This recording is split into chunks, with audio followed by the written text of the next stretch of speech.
Welcome to the Zoo, a term coined by one prisoner who felt being incarcerated was like living in the Twilight Zone. The Zoo is not a place you can point to or a system you can fight.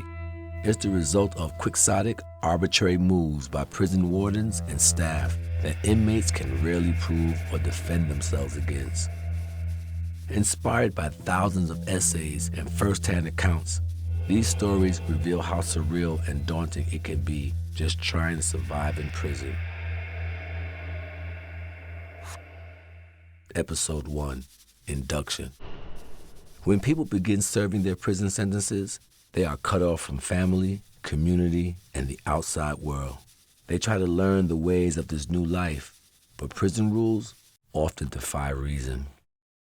New prisoners are inducted into a life that consumes and drains them. Prison administration and staff members can turn even the simplest tasks into nearly insurmountable obstacles.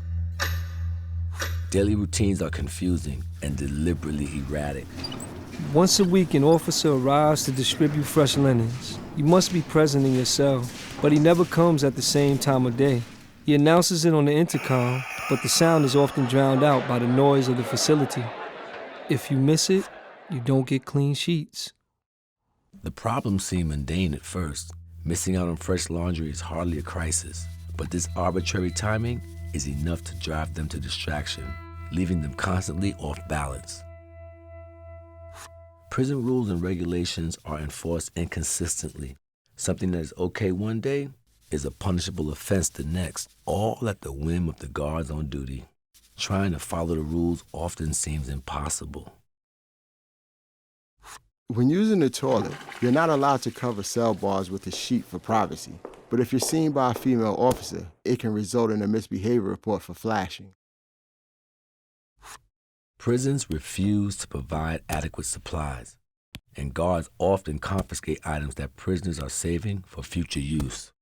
The facility would supply 5 tampons and 5 sanitary pads for each female prisoner during her menstrual cycle. This was not enough for many women, and some of us couldn't afford to buy supplemental pads or tampons on commissary. To adapt to the environment we were in, the wing that I lived on came up with the idea to keep supplies available for everyone on the unit. One woman a week would go ask for supplies. If they needed them for themselves, they would keep them. However, any extra would go into a box that all of us could access so that none of us would have to go without.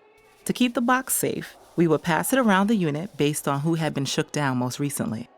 Sometimes the box would be confiscated by guards, and we would just start over again with a new box, so every woman would be taken care of. Something as simple as making a plan for the day, to study, to work, or simply go outside to see the sky is made so difficult that prisoners are stripped of their dignity. They are blamed for not obeying the rules, no matter how hard they try.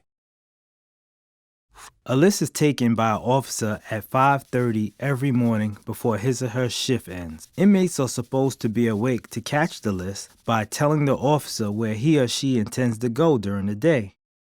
In most facilities, the officer taking the list speeds by in the dark while people in their cells routinely state, Mess hall, yard, school, vocational, hospital, as the officer looks straight ahead and robotically records each person's request. If you are still asleep or hesitate and therefore miss the zoom by a nanosecond, you are out of luck. A few hours later, when a new officer has begun a shift, cells begin to open. The inmates who missed the list begin yelling in an attempt to get the officer's attention. The officer normally yells back, "You're not on the list!" then goes in the office to write a misbehavior report for refusing to attend programs. This can be held against the inmate when seeking release at the parole board. It's a disorienting universe that seems to defy common sense. With each passing day, this constant confusion causes prisoners to lose their grip on their own identity and become reduced to numbers in the system.